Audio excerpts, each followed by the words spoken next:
Otra buena estrategia: rompa con la uniformidad del texto. Los bloques de texto ahuyentan a los usuarios, pero existen fórmulas para facilitar el escaneo. Por ejemplo, los intertítulos.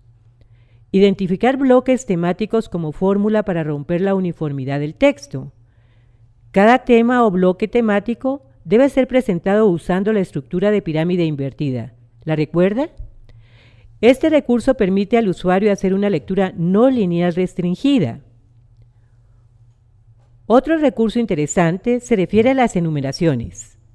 Los ítems dentro de una enumeración permiten ofrecer una lectura no lineal del contenido.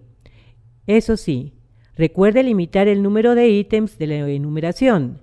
La regla es la siguiente: 7 más o menos 2, es decir, un máximo de 7 y no menos de 2.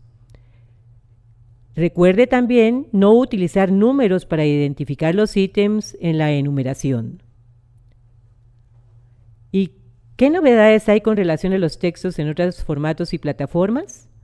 Por ejemplo, veamos los blogs. Cualquiera sea la forma de presentar o estructurar un contenido en un blog, el título es el recurso por excelencia para advertir al usuario a lo que se va a enfrentar. Un buen título rescata un texto pobre o diferentemente estructurado. Con relación a la estructura, veamos algunos elementos importantes y que es necesario tomar en cuenta antes de abrir un blog. El diseño de interacción de un blog es relativamente sencillo. Suele constar de una estructura básica en la que habitualmente tienen cabida los siguientes elementos. Lo primero, el título del blog. Este normalmente coincide con la dirección en Internet o URL. Tagline es la frase que subtitula el nombre de un sitio web y es importante porque es donde indicaremos de lo que trata el blog, qué temas son los que abarca. Normalmente se ubica en la zona superior de la página principal, cerca del título o debajo de él. Páginas estáticas. Estas suelen ofrecer información sobre quién es el autor del blog, el porqué de su creación, algo de su historia y una forma de contacto con el responsable. Con relación a las entradas, posts o anotaciones, estas son las noticias o artículos que se van incluyendo cronológicamente. Los comentarios son las aportaciones que hacen los usuarios al final de cada entrada de forma voluntaria. En algunos blogs se admiten por defecto y en otros necesitan la aprobación del autor.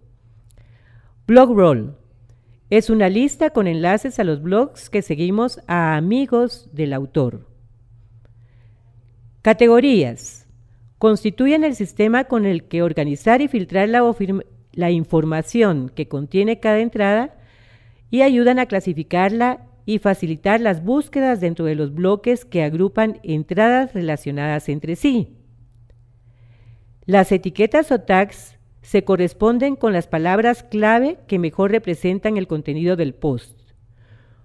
Muchos blogs tienen nubes de tags desde las cuales podemos llegar a listados de entradas etiquetadas con el mismo blog.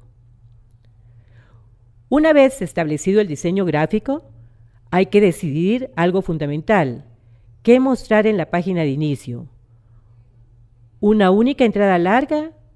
¿Varias largas? ¿Una selección? Aunque todas son válidas, la opción más indicada probablemente sea la última, es decir, una selección, una serie de titulares y resúmenes que permitan acceder a las últimas noticias publicadas en el blog.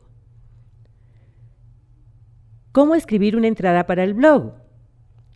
Una entrada de un blog debe mantener el equilibrio entre el tono profesional de un medio tradicional y la informalidad de la conversación hablada, conservando la calidez que caracteriza a Internet.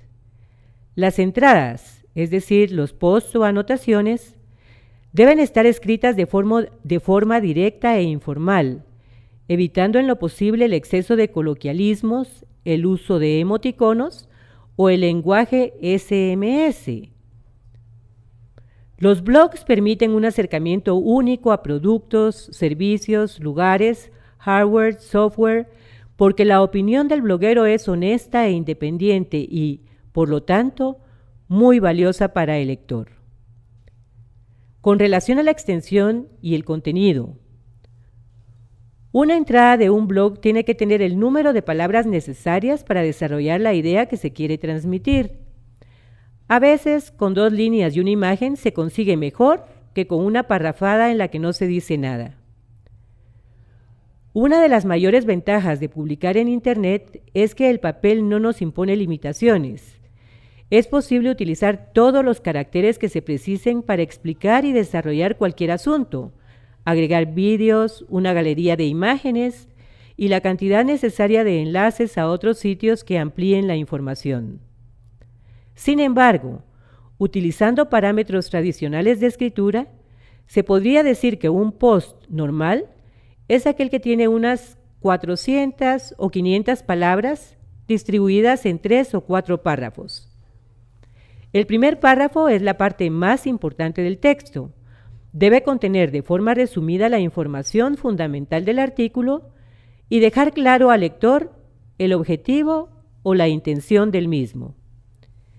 Este primer párrafo debe entonces especificar la fuente o fuentes de información en las que nos hemos basado para escribir la entrada, añadiendo el enlace correspondiente, y si la información que se presenta es un rumor y por tanto no está confirmada todavía.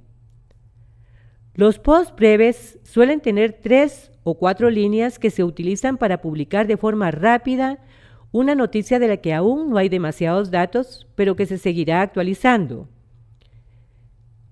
Recuerde que en los blogs no hay filtros editoriales ni tiempos de espera de impresión como en las publicaciones en papel.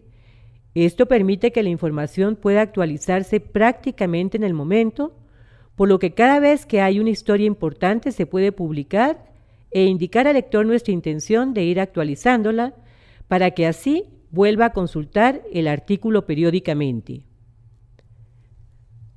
Con relación a cómo titular, a diferencia del de los medios convencionales, el titular de los blogs suele estar descontextualizado y no siempre aparece al lado de otros elementos, es decir, fotos, entradillas, por lo que adquiere una importancia mayor que tenga sentido en sí mismo.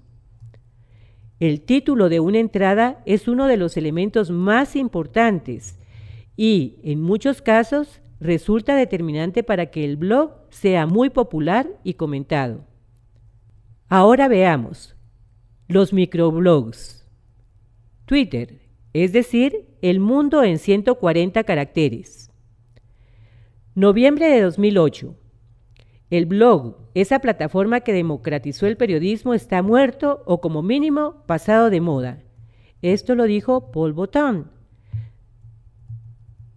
Y agregó Twitter, publicación de fotografías, Flickr y Facebook. Esto es el hoy. En este tipo de documentos, los títulos deben ser breves y concisos, con mayor razón que en un blog. Cuanto más breve sea, este tendrá más fuerza, más se concentrará la idea. Los títulos deben llamar la atención siendo cortos, pero eso sí, sin dejar de ser veraces. Veraces. En el título hay un consenso tácito con el lector. Es un resumen que indica de qué se trata la noticia o entrada. Es lo que espera el lector. La noticia debe corresponderse con el asunto que el título avanza. De lo contrario, el lector se sentirá defraudado. Deben ser también descriptivos, lo suficiente como para que se intuya el contenido del artículo al leer únicamente el titular y para que los buscadores lo asocien a palabras relevantes, de forma que aparezcan los resultados cuando alguien busque algo relacionado con ese tema. Por ejemplo, presentación de iPod Touch. Es informativo. El fin de Microsoft. Sugerente. 5 cosas que no me gustan del iPhone. De opinión. Los tres títulos invitan a continuar con la lectura. La limitación de caracteres del formato obliga a que su redacción sea tan exigente como la primera frase de un lead. Ejercitémonos. De acuerdo con lo anteriormente expuesto, redacte en 140 caracteres la siguiente noticia. Una investigación de la Universidad de Rochester propone una nueva y sencilla forma de medir el cociente de inteligencia, capaz de eliminar algunas de las limitaciones asociadas con las pruebas estándar. Se trata de una tarea visual tan simple como determinar en qué dirección se mueve una barra que aparece en la pantalla de un ordenador, a la derecha o hacia la izquierda. Las barras se presentaron en 3 tamaños, con la versión más pequeña o restringida al círculo central del campo visual. Adelante.